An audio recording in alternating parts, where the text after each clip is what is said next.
یعنی اس آیت سے اللہ کی حمد بھی ثابت ہوتی ہے اور اسی آیت سے نبی کریم علیہ الصلوۃ والسلام کی نعت بھی ثابت ہوتی ہے۔ میں آپ کو بتاؤں کس طرح۔ اللہ تعالیٰ ارشاد فرماتا ہے والاول والآخر والظاہر والباطن، وہی اول ہے اور آخر ہے اور ظاہر ہے اور باطن۔ اللہ تعالیٰ اول ہے، لیکن مجھے بتاؤ کہ اس کے اول ہونے کی کوئی ابتدا ہے؟ وہ کب سے اول ہے کسی کو معلوم نہیں۔ وہ اول تو ہے لیکن بغیر کسی ابتدا کے، اور آخر ہے بغیر کسی انتہا کے۔ اول بلا ابتداء وآخر بلا انتہاء۔ اللہ تبارک و تعالی اول ہے لیکن بغیر کسی ابتدا کے، اور اللہ آخر ہے لیکن بغیر کسی انتہا کے۔ یہ بات سمجھ جاؤ کہ اللہ اول ہے لیکن اس کے اول ہونے کی کوئی ابتدا نہیں۔ کوئی یہ نہیں بتا سکتا کہ وہ کب سے ہے، کوئی نہیں جانتا، اور وہ آخر ہے اس اعتبار سے کہ اس کی کوئی انتہا نہیں، وہ کب تک رہے گا یہ بھی کوئی نہیں جانتا۔ تو وہ اس اعتبار سے اول ہے اور آخر ہے۔ اور ظاہر اور باطن کیا مطلب؟ اس کی خدائی ظاہر ہے۔ چنانچہ میں 2-3 دلیلیں آپ کی خدمت میں پیش کروں کہ اللہ تعالی کا رب ہونا اس کی قدرتوں سے ظاہر ہو رہا ہے۔ مثلا آپ کے سامنے ایک برتن کے اندر 2-4 سیر دودھ رکھا ہوا، تو مجھے بتائیے کہ اس دودھ کے اندر اگر آدھی چھٹا گائے کا گوبر ڈال دیا جائے تو بولو وہ دودھ پاک رہے گا؟ ہرگز پاک نہیں رہے گا۔ اسی دودھ کے اندر خون ڈال دیا جائے پاک رہے گا؟ پاک نہیں رہے گا۔ لیکن اب قرآن کریم سنو اللہ کی قدرت۔ اللہ تعالیٰ قرآن پاک میں ارشاد فرماتا وَنُسْقِيكُم مِّمَّا فِي بُطُونِهِ مِن بَيْنِ فَرْثٍ وَدَمٍ لَبَنًا خَالِصًا سَائِغًا لِّلشَّارِبِينَ۔ اللہ فرماتا ہے کہ اللہ گوبر اور خون کے درمیان سے تمہارے لیے پاکیزہ اور لذیذ دودھ کھینچ کر نکالتا ہے جو تمہارے حلق سے آسانی سے اتر جاتا ہے۔ میرے دوستو بزرگوں ذرا غور فرمائیے گا، ایک جگہ پر اسی جگہ پر دودھ بھی خون بھی موجود ہے، اسی جگہ پر گوبر بھی موجود ہے، لیکن یہ اللہ کی کتنی بڑی قدرت ہے کہ گوبر کا ایک بھی حصہ دودھ میں شامل نہیں ہوتا، خون کا ایک قطرہ بھی دودھ میں شامل نہیں ہوتا۔ دو حرام چیزیں ہیں، ان کے درمیان سے اللہ حلال اور پاکیزہ دودھ کھینچ کر نکالتا ہے۔ ارے ذرا اندازہ کرو وہ کون سی ذات ہے جو حرام چیزوں کے درمیان سے پاکیزہ دودھ کھینچ کر نکالے؟ جو ذات دونوں حرام چیزوں کے درمیان سے پاکیزہ دودھ کھینچ کر نکالتی ہے اسی کو ہم خدا کہتے ہیں۔ یہ اللہ کی کتنی بڑی قدرت کی دلیل۔ اسی طریقے سے حدیث شریف میں آتا ہے کہ نبی کریم نے فرمایا معراج کی رات حضور فرماتے ہم نے جنت میں ایک فرشتہ دیکھا، اس کا آدھا دھڑ برف کا ہے اور آدھا آگ کا۔ آدھا وہ فرشتہ برف کا بنا ہوا ہے اور آدھا آگ کا بنا ہوا۔ اب میں آگ سے پوچھتا ہوں، بولو بھئی آگ کی ضد کیا ہے؟ بولو۔ آگ کی ضد ہے پانی، جیسے دن کی ضد ہے رات، اجالے کی ضد ہے اندھیرا، اسی طرح آگ کی ضد ہے پانی۔ ضد کہتے ہیں کہ جو دو متضاد چیزیں جمع نہ ہو سکے۔ بولو آگ اور پانی جمع ہو سکتے؟ کبھی بھی جمع نہیں ہو سکتے۔ آگ پانی کو نقصان پہنچاتا ہے اور پانی آگ کو نقصان پہنچاتا ہے، لیکن نبی کریم علیہ الصلوۃ والسلام نے فرمایا ہم نے ایک فرشتہ دیکھا، اس کا آدھا دھڑ آگ کا آدھا برف کا. غور کرو، نہ تو برف آگ کو نقصان پہنچاتی ہے، نہ آگ برف کو نقصان پہنچاتی، نہ برف آگ کو نقصان. غور کرو، وہ کون سی ذات ہے جس نے ضدین کو جمع کر دیا؟ اللہ کا قانون تو یہ ہے، آگ اور برف یا پانی جمع نہیں ہو سکتے، لیکن یہ اللہ کی قدرت ہے، وہ چاہے تو آگ اور پانی کو ایک جگہ جمع کر دے. وہ کون سی ذات ہے جس نے آگ اور پانی کو ایک جگہ جمع کیا؟ اسی کو ہم خدا کہتے ہیں. اسی طرح تاریخ الخمیس ایک کتاب ہے، اس میں لکھا ہوا ہے کہ عرب میں دو درخت پیدا ہوتے ہیں. ایک درخت کا نام ہے افار اور ایک درخت کا نام ہے مرغ. ان دونوں درختوں کی شاخوں کو توڑ کر اس طرح دباؤ تو اس میں سے پانی نکلتا ہے، اور یہی دونوں شاخیں ایک دوسرے کے اوپر رکھ کر رگڑو تو ان میں سے آگ بھی نکلتی ہے. اب ذرا اندازہ کرو یہ قدرت کی کتنی بڑی دلیل ہے کہ آگ بھی انہی شاخوں میں موجود ہے، پانی بھی انہی شاخوں میں موجود ہے. غور کرو، لیکن آگ پانی کو نقصان نہیں پہنچاتی، پانی آگ کو نقصان نہیں پہنچاتا. وہ کون سی ذات ہے جس نے آگ اور پانی کو ایک جگہ جمع کیا؟ جس ذات نے آگ اور پانی کو ایک ہی جگہ جمع کیا اسی کو ہم خدا کہتے ہیں. یہ اللہ کی قدرت کی دلیل ہے. اسی سے اللہ تعالیٰ کا ظاہر ہونا ثابت ہو رہا ہے کہ اس کی قدرت سے اس کا رب ہونا ظاہر ہو رہا ہے. یہ اللہ کی الوہیت کی، اللہ تعالیٰ کی توحید کی دلیل ہے کہ کوئی ذات ان چیزوں کو جمع نہیں کر سکتی، لیکن اللہ کی ذات ایسی ہے کہ وہ ضدوں کو بھی چاہے تو جمع کر سکتا ہے. بولو بھئی، چھری کا کام کاٹنا ہے، لیکن اللہ چاہے تو اس سے کاٹنے کی صفت کو سلب بھی کر سکتا ہے. واقعہ بڑا مشہور ہے. ابراہیم علیہ السلام اسماعیل علیہ السلام کو میدان منا میں لے کر آئے. آپ نے اسماعیل علیہ السلام کو لٹایا. اسماعیل علیہ السلام نے فرمایا ابا جان میرا منہ آپ زمین کی طرف کر دیجئے، کہیں ایسا نہ ہو کہ میری شکل دیکھ کر آپ کے دل میں رحم کے جذبات آ جائے. ابراہیم علیہ السلام نے فرمایا تو بیٹا پھر اپنا منہ زمین کی طرف کر لو. حضرت اسماعیل نے سجدہ نہیں کیا، صرف سجدے کی شکل بنائی. آپ نے سجدے کی شکل بنائی. ملا معین کاشفی نے مارج النبوت میں لکھا آپ کا سجدے کی شکل بنانا اللہ کو اتنا پسند آیا، اللہ تعالیٰ نے آپ کو چھری کے عذاب سے بچا لیا.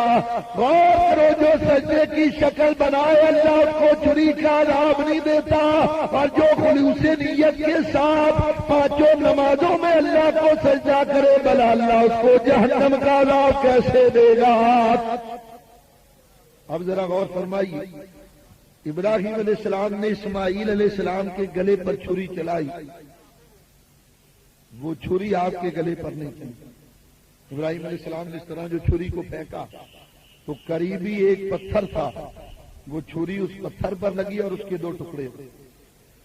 آپ نے خیال کیا یہ اتنی تیز چھری ہے، اس نے پتھر کے دو ٹکڑے کر دیے، لیکن اسماعیل علیہ السلام کے نازک گلے کو چھری نے نہیں کاٹا.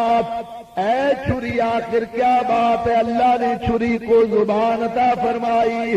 چھری سے آواز آئی یا خلیل اللہ، آپ نے تو ایک مرتبہ کہا کہ اسماعیل کے گلے پر چل جا، لیکن وہ اللہ 70 مرتبہ کہہ چکا خبردار میرے اسماعیل کا رونگٹا بھی نہیں کٹنا چاہیے.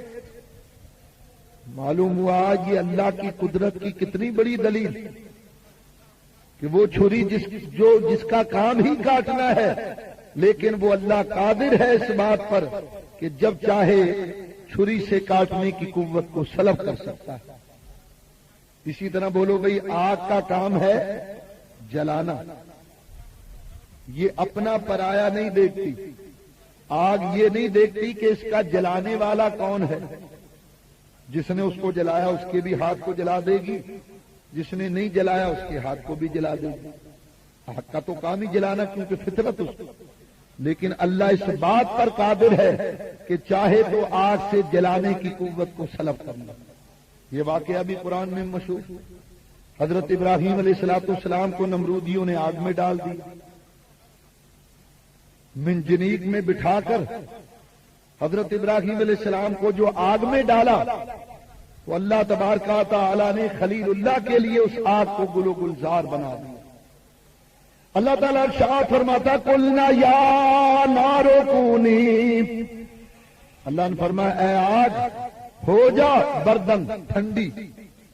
ابراہیم علیہ السلام پر اللہ نے فرمایا کہ اے آگ ٹھنڈی ہو جا۔ غور کرو، ثابت ہوا اللہ تبارک و تعالی کی یہ قدرت کی دلیل ہے۔ اللہ اس بات پر قادر ہے کہ کسی چیز کی فطرت کو تبدیل کر دے۔ آگ کا کام جلانا، لیکن اللہ تبارک و تعالی نے خلیل اللہ کے لیے اسی آگ کو گلزار بنا دیا۔ اسی طریقے سے سمندر کے اندر، دریا کے اندر آدمی ڈوب جاتا ہے، لیکن وہ اللہ اس بات پر قادر ہے، چاہے تو اسی پانی سے اللہ تعالیٰ یہ ڈبانے کی قوت کو سلب کر لے۔ بولو موسیٰ علیہ السلام دریا کے بس سے بیچ سے گزرے ہیں یا نہیں؟ وہی دریا جس نے فرعون کو غرق کر دیا، وہی دریا موسیٰ علیہ السلام کے لیے اللہ نے کھول دیا۔ معلوم ہوا اللہ ظاہر ہے اپنی قدرت کے اعتبار سے کہ اللہ تبارک و تعالی کی قدرت سے اللہ کی توحید کا اور اللہ کی الوہیت کا اظہار ہوتا ہے۔ انسان جب اللہ کی قدرتوں کو دیکھتا ہے تو بلا شک و شبہ کہہ اٹھتا ہے کہ اللہ تعالی میرا رب ہے۔ اس کی قدرتیں اس کی الوہیت کی دلیل بنتی، اسی اعتبار سے اللہ باطن ہے۔ اللہ تبارک و تعالی باطن اس اعتبار سے ہے کہ اللہ تبارک و تعالی ہر چھپے ہوئے کو بھی جانتا ہے، چھپی ہوئی مخلوق بھی اللہ کی نظر میں۔ ہم ظاہر ہیں، اللہ ہمیں بھی جانتا ہے، اور جو مخلوق پوشیدہ ہے اللہ اس کو بھی جانتا ہے۔ یہی وجہ کہ علماء نے اللہ کے علم کی 4 قسمیں بیان کی۔ سنو یہ بات توجہ سے، اللہ کے علم کی پہلی قسم ہے موجودات کا علم، یہ جتنی کائنات ظاہر ہو گئی، جتنی کائنات پیدا ہو گئی، اس کو موجودات کہتے ہیں۔ اور دوسری قسم ہے معدومات، جو مخلوق ابھی پیدا نہیں ہوئی، اس کو معدومات کہتے ہیں۔ اور تیسری قسم ہے کہ جو مخلوق پیدا ہو گئی، اگر وہ پیدا نہ ہوتی اس کی کیا کیفیت ہوتی یہ بھی اللہ جانتا ہے، اور جو مخلوق پیدا نہیں ہوئی اگر وہ پیدا ہو جائے تو اس کی کیا کیفیت ہوگی یہ بھی اللہ جانتا ہے۔ معلوم ہوا اللہ ظاہر ہونے والی مخلوق کو بھی جانتا ہے، اور جو ظاہر نہیں اللہ اس کو بھی جانتا ہے۔ بلکہ میں تو یہ کہتا ہوں کہ اگر کسی پتھر کے اندر کوئی کیڑا موجود ہو تو اللہ تعالیٰ اس کو بھی جانتا ہے، وہ اس جگہ اس کو رزق دیتا ہے۔ چنانچہ علامہ عبد الرحمن صفوری نے نزہۃ المجالس کے اندر لکھا، حضرت عیسیٰ علیہ السلام سیر کرتے ہوئے ایک پہاڑی کے اوپر آئے تو وہاں ایک سفید رنگ کا سنگ مرمر کا پتھر نظر آیا۔ عیسیٰ علیہ السلام اللہ تبارک و تعالیٰ کی صنائی پر، اللہ کی قدرت پر بڑے حیران ہوئے، اللہ کی تخلیق پر بڑے حیران ہیں۔ اللہ نے فرمایا ہم تمہیں اس سے بھی زیادہ حیران کن ایک بات دکھاتے ہیں۔ وہ پتھر جو آپ نے دیکھا، اللہ کے حکم سے وہ پتھر پھٹا۔ عیسیٰ علیہ السلام نے دیکھا کہ اس پتھر میں ایک سفید ریش بوڑھا آدمی، اس کے قریب ہی ایک انگوروں کا خوشہ رکھا ہوا ہے اور ایک پانی کا مشکیزہ رکھا ہوا ہے۔ عیسیٰ علیہ السلام نے دیکھا کہ وہ 2 رکعت نفل پڑھتا ہے، جب بھوک لگتی ہے ایک انگور کھا لیتا ہے، اور جب پیاس لگتی ہے تو پانی پی لیتا ہے۔ آپ نے پوچھا کہ اے اللہ کے بندے، اس پتھر میں کب سے تو اللہ کی عبادت کر رہا ہے؟ اس نے کہا یا نبی اللہ 400 سال ہو گئے ہیں اس پتھر میں عبادت کرتے۔ ذرا اندازہ کرو وہ 400 سال سے اس پتھر میں ہے.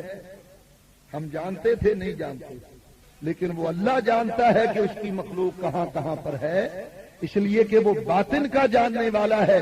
وہ پتھر کے اندر 400 سال سے اللہ کی عبادت کر رہا ہے، 400 سال سے اللہ تبارک و تعالی اس کو رزق عطا کر رہا ہے. ثابت ہوا کہ وہ باطن اس اعتبار سے ہے کہ جو مخلوق چھپی ہوئی ہے وہ اللہ اس کو بھی جانتا ہے. حضرت علامہ عبد الوہاب شورانی نے الیواقیت والجواہر کے اندر آپ نے لکھا کہ حضرت جبریل امین نبی کریم کی بارگاہ میں آئے. عرض کی یا رسول اللہ، جب میں آپ کی بارگاہ میں آتا ہوں تو راستے میں ایک جزیرے سے ہو کر آتا ہوں. یا رسول اللہ، وہاں پر ایک اللہ کا بندہ ہے جو 200 سال سے اللہ تبارک و تعالی کی عبادت کر رہا ہے. اور وہ جزیرہ ہے. جزیرہ آپ جانتے ہیں، جزیرہ خشکی کے اس حصے کو کہتے ہیں جس کے چاروں طرف پانی، سمندر کے بیچ میں وہ جزیرہ، کسی ذی روح کا وہاں گزر نہیں.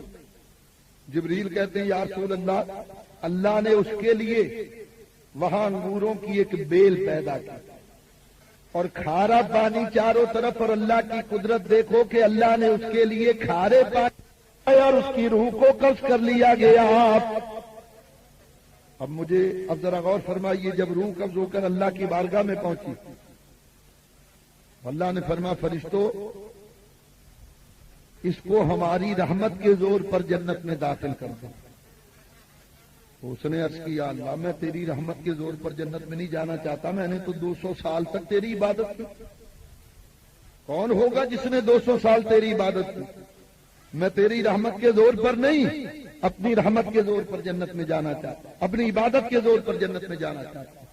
اللہ نے فرمایا اچھا، تجھے عبادت پر ناز ہے، اے میرے فرشتوں، اس کو میزان کے پاس لے جاؤ، اس کی 200 سال کی عبادت کو ایک طرف رکھ دو، اور یہ جو ہم نے آگ کی نعمت دی ہے، آگ کو ترازو کے دوسرے بلے میں ڈال دو اور ذرا وزن کرو. جب اس کی عبادت کو وزن کیا گیا تو آگ کی نعمت کا وزن زیادہ تھا. اللہ نے فرمایا تجھے عبادت پر ناز ہے، ہم نے جو تجھے آگ نعمت دی ابھی تو اس کا بھی شکریہ ادا نہیں ہوا. تو کہتا 200 سال کی عبادت پر جنت میں جائے گا. ثابت ہوا مسئلہ کہ عبادت کرنے والوں عبادت پر ناز نہ کرو. یہ سوچو کہ اگر اللہ عبادت کی توفیق نہ دیتا تو ہم کیسے عبادت کرتے. یہ کتنا بڑا اللہ کا احسان ہے کہ اللہ نے ہمیں مسلمان بنایا اور پھر اپنے حبیب کی امت میں بنایا. وہ اگر ہمیں یہودی عیسائی بنا دیتا، ہندو بنا دیتا تو ہم کیا کر لیتے. اللہ کا لاکھ لاکھ شکر اور احسان ادا کرنا چاہیے کہ اس پروردگار نے ہمیں مسلمان بنایا اور عبادت کی توفیق عطا کی. اللہ اکبر. یا رسول اللہ، تو ذرا غور فرمائیے، وہ جزیرے کے اندر اللہ کی عبادت کر رہا ہے 200 سال سے، اور اللہ تعالیٰ اس کو جانتا ہے. ثابت یہ ہوا کہ وہ باطن کی ہر مخلوق کو جانتا ہے. ایک بات. دوسرے یہ کہ ہم چھپ کر باطن میں جو گناہ کرتے ہیں اللہ اس کو بھی جانتا ہے. وہ باطن اس اعتبار سے ہے کہ ہمارے چھپے ہوئے گناہوں کو بھی اللہ جانتا ہے. سوچنے کی بات یہ کہ اگر اللہ کو اس اعتبار سے باطن نہ مانا جائے تو پھر ہم چھپ کر گناہ کریں اور اللہ نہ دیکھے. وہ باطن اس اعتبار سے ہے کہ وہ ہمارے چھپے ہوئے گناہوں کو بھی جانتا ہے. میرے دوستوں بزرگوں ذرا غور فرمائیے، 7 کوٹھیوں کے اندر بھی اگر ہم کوئی گناہ کریں تو اللہ تبارک و تعالی ہمیں دیکھنے والا ہے. وہ دیکھتا ہے ہمارے ہر افعال سے، اللہ تعالیٰ واقف ہے، ہمارے ہر گناہ سے واقف ہے. چنانچہ حدیث شریف کے اندر آتا ہے، نبی کریم علیہ الصلوۃ والسلام نے ارشاد فرمایا کہ جب کوئی گناہ کرتا ہے تو نبی کریم علیہ الصلوۃ والسلام نے فرمایا اللہ تبارک و تعالی، فقی ابو اللیث سمرقندی نے تنبیہ الغافلین میں لکھا ہے کہ جب فرشتے مومنوں کی نیکیاں دیکھتے ہیں تو نیکیاں تو اللہ ظاہر کر دیتا ہے، لیکن جب گناہوں کو دیکھنے کے لیے آتے ہیں تو اللہ ان پر پردے ڈال دیتا ہے. تو فرشتے عرض کرتے ہیں یا اللہ تو نے مومنوں کی نیکیاں تو دکھا دی لیکن گناہوں کو چھپا دیا۔ اللہ فرماتا ہے میں نہیں چاہتا کہ میرے بندوں کے گناہوں کو میرے سوا کوئی اور بھی دیکھے۔ میرے دوستوں بزرگوں ذرا غور فرمائیے گا، تو سرا کی گہرائی میں بھی جا کر کوئی گناہ کرے تو اللہ تعالیٰ دیکھنے والا ہے۔ تبارک و تعالیٰ سے ہمارا کوئی بھی گناہ پوشیدہ نہیں ہے۔ جس طرح وہ ہماری نیکیوں کو جانتا ہے دیکھتا ہے، اسی طرح ہمارے پوشیدہ گناہوں کو بھی دیکھتا ہے اور جانتا ہے۔ چنانچہ ذرا غور فرمائیے، موسیٰ علیہ الصلوۃ والسلام کا زمانہ، ایک آدمی گڑ گڑا کر دعا مانگ رہا، حضرت کلیم اللہ نے عرض کیا اللہ اگر اس کی دعا کی قبولیت میرے اختیار میں ہوتی تو میں تو اس کی دعا کو ضرور قبول کر لیتا۔ اللہ نے فرمایا ہے میرے کلیم یہ ساری زندگی بھی دعا مانگے تو ہم اس کی دعا کو قبول نہیں کریں گے۔ یا اللہ کیوں؟ اللہ نے فرمایا یہ دعا ہم سے مانگ رہا ہے اور اس کی توجہ بکریوں کے ریوڑ میں لگی ہوئی، یعنی اللہ یہ جانتا ہے کہ اس کی دعا کس وجہ سے قبول نہیں کرنی، وہ ہر باطن چیز کا جاننے والا ہے، تو توجہ اللہ نہیں ہے، اس لیے اللہ نے فرمایا کہ ہم اس کی دعا کو قبول نہیں کریں گے۔ امام غزالی رحمت اللہ تعالی علیہ نے احسن القصص کے اندر لکھا، حضرت موسیٰ علیہ نبینا علیہ السلام کا زمانہ ہے، بارش نہیں ہوتی، قحط پڑ گیا، قوم آپ کے پاس آئی، یا کلیم اللہ بارش نہیں ہوتی، آپ دعا کریں کہ اللہ بارش برسائے۔ حضرت موسیٰ علیہ السلام نے اللہ کی بارگاہ میں دعا مانگی، اللہ نے فرمایا میرے کلیم اپنی قوم سے کہہ دو کہ سارے ایک کھلے میدان میں جمع ہو جائیں، وہاں مل کر ہم دعا مانگیں گے، سب مل کر دعا مانگیں گے تو اللہ بارش برسا دے۔ 70,000 بنی اسرائیلی جمع ہوئے، حضرت موسیٰ علیہ السلام نے دعا مانگی، اور کس طرح دعا مانگی؟ امام غزالی فرماتے ہیں آپ نے دعا مانگی یا اللہ سفید داڑھی والے بوڑھوں کا صدقہ، یا اللہ بے زبان جانوروں کا صدقہ، شیر خوار بچوں کا صدقہ۔ اب دعا مانگی لیکن بارش نہیں ہوئی۔ موسیٰ علیہ السلام نے اللہ کی بارگاہ میں کیا اللہ تیرا حکم تھا کہ جب سارے جمع ہو کر مل کر دعا مانگیں گے تو بارش ہوگی، لیکن یا اللہ سب نے دعا مانگی بارش نہیں۔ اللہ نے فرمایا یہ جو مجمع ہے اس میں ایک آدمی ایسا گناہگار ہے کہ جب تک ووٹ کر نہیں جائے گا ہم بارش نہیں برسائیں گے۔ اب ایک تو اللہ اس کے گناہ کو بھی جانتا ہے اور اس آدمی کو بھی اللہ جانتا ہے کہ جو گناہگار ہے، اس اعتبار سے اللہ باطن ہے کہ وہ ہر چھپی ہوئی چیز کا جاننے والا ہے۔ موسیٰ علیہ السلام نے مجمع میں اعلان کر دیا وہ آدمی اٹھ کر چلا جائے جس کی نحوست کی وجہ سے بارش نہیں ہوتی۔ امام غزالی نے لکھا ہے کہ ایک آدمی نے اس طرح گردن اٹھائی، چاروں طرف سری سر نظر آ رہا، اسی جگہ بیٹھے بیٹھے خیال کیا اگر اسی وقت مجمع سے اٹھ کر جاؤں تو لوگ مجھے تانا دیں گے کہ یہی ہے وہ منحوس آدمی جس کی وجہ سے بارش نہیں ہوئی، قید پڑ گئی، اگر بیٹھا رہتا ہوں تو بارش نہیں ہوئی۔ اسی جگہ پر بیٹھے بیٹھے دل ہی دل میں اللہ تبارک و تعالی سے اپنے گناہوں کی توبہ کی، اللہ کی بارگاہ میں کی یا اللہ میں اپنے گناہوں سے توبہ کرتا ہوں، معاف فرما۔ یا اللہ 1000 ماں باپ بھی اپنی اولاد پر کیا مہربان ہوں گے، یا اللہ جتنا تو اپنے بندوں پر مہربان ہے۔ اب یہ دعا اس نے دل کے نہا خانوں میں مانگی اور وہ اللہ نہا خانوں کے راز سے واقف ہے، وہ باطن ہی اسی اعتبار سے ہے کہ وہ دلوں کے اندر چھپی ہوئی بات، ہمارے چھپے ہوئے گناہوں اور ہر افعال کو اللہ جاننے والا۔ اب جب اس نے دعا مانگی، امام غزالی فرماتے ہیں اسی وقت موسلادھار بارش ہونے لگی۔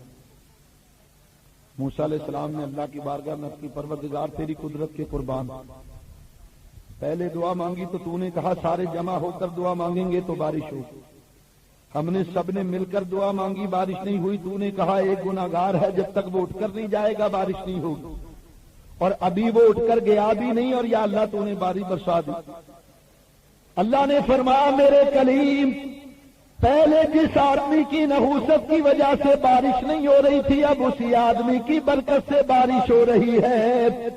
حضرت کلیم اللہ نے عرض کی یا اللہ مجھے دکھا دے کہ وہ کون ہے جس کی برکت سے تو نے باری برسائی۔ اللہ نے فرمایا میرے کلیم جب تک وہ گناہگار تھا اس وقت تک ہم نے اس کے عیبوں اور گناہوں کو کسی پر ظاہر نہیں کیا، تو اب تو وہ توبہ کر کے ہمارا ہو گیا، اب بلا ہم اس کے عیبوں کو لوگوں پر کیسے ظاہر کر دیں۔ معلوم ہوا اس نے کیا گناہ کیا ہے یہ اللہ تعالیٰ جانتا ہے، اس لیے کہ وہ باطن ہے، ہر باطن ہر چھپی ہوئی چیز کا اللہ جاننے والا ہے۔ اسی طریقے سے ایک دلیل اور، کتاب کا نام ہے حلیۃ الاولیاء حافظ ابو نعیم، اور اصطلاح محدثین میں حافظ الحدیث اس کو کہا جاتا ہے جس کو کم از کم 1,00,000 حدیثیں زبانی یاد۔ حافظ ابو نعیم نے لکھا کہ موسیٰ علیہ السلام کا زمانہ ہے، ایک آدمی فوت ہوا، قوم نے اٹھا کر کوڑا کرکٹ کے ڈھیر پر ڈال دیا۔ اللہ نے کلیم اللہ پر وحی کیا میرے کلیم میرا ایک بندہ فوت ہو گیا ہے اور تیری قوم نے اس کے ساتھ کوئی اچھا سلوک نہیں کیا، اس کو کوڑے دان پر پھینک دیا۔ اے میرے کلیم اس کو وہاں سے اٹھاؤ، غسل دو، کفن پہناؤ اور نماز جنازہ پڑھ کر اس کو دفن کر دو۔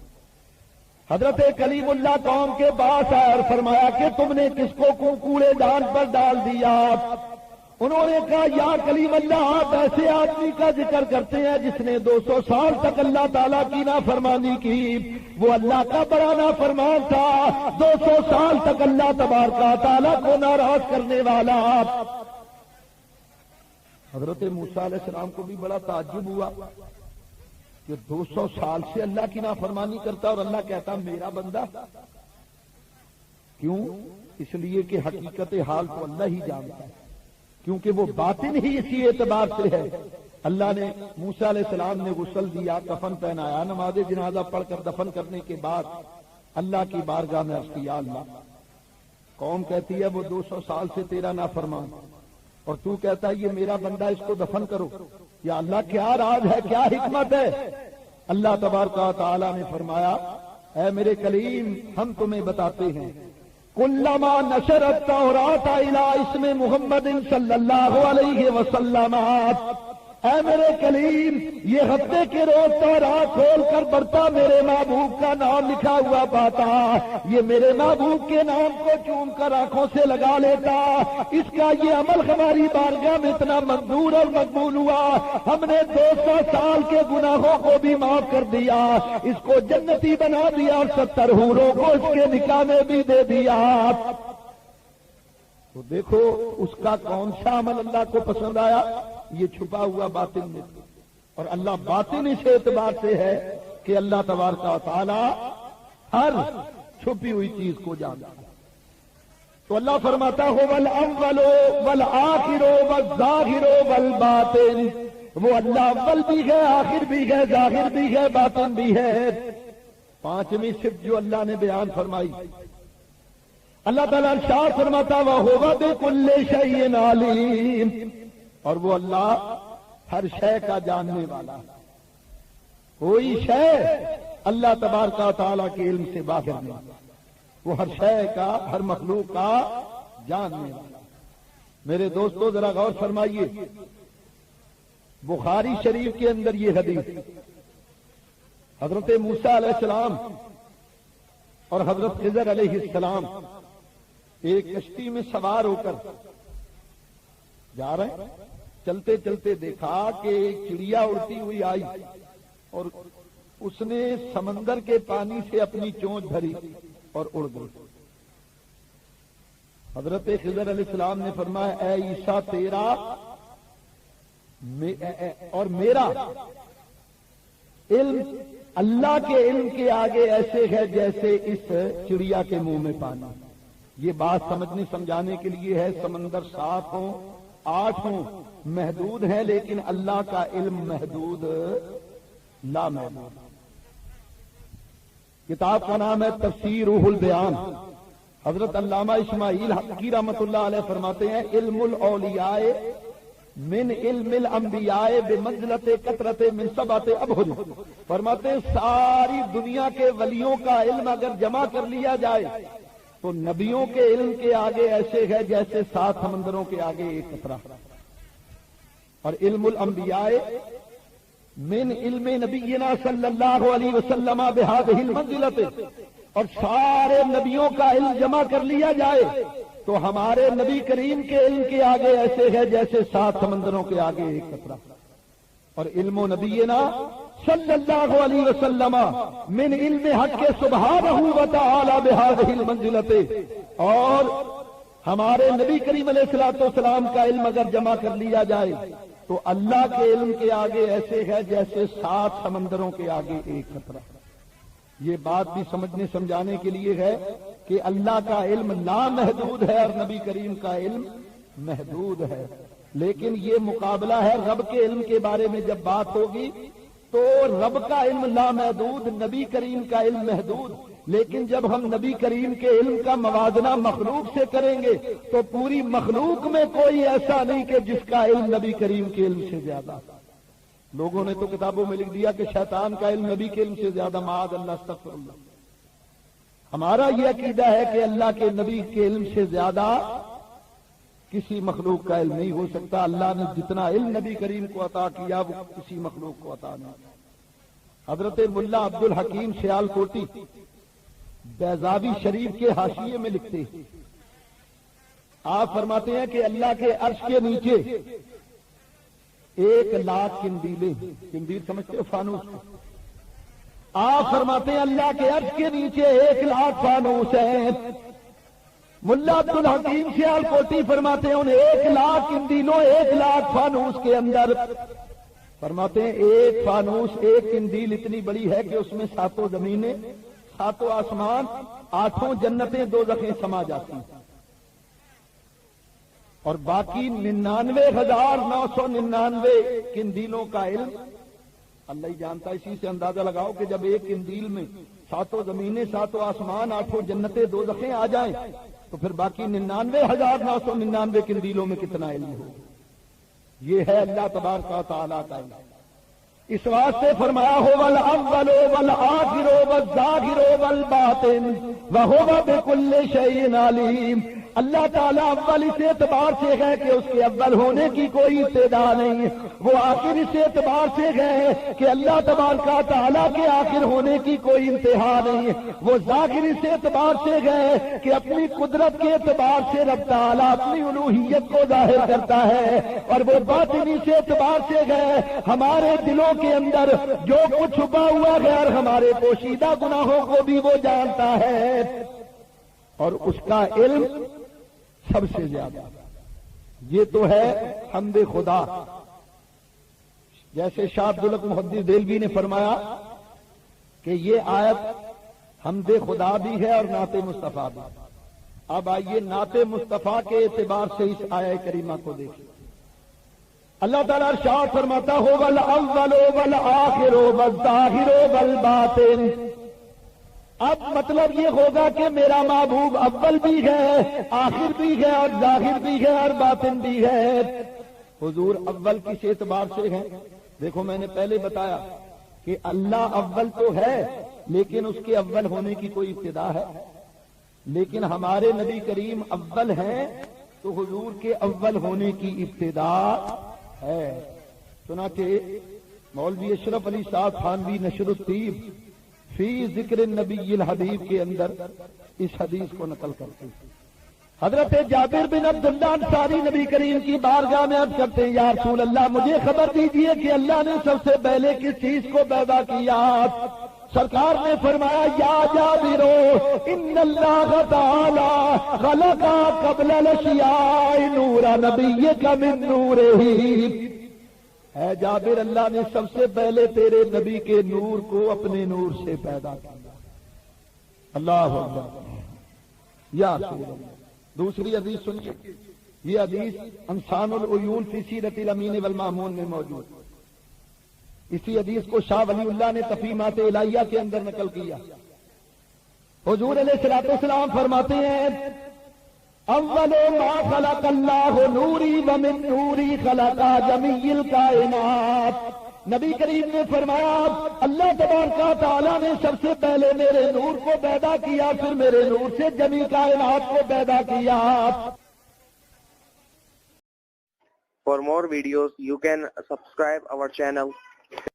For more videos, you can subscribe our channel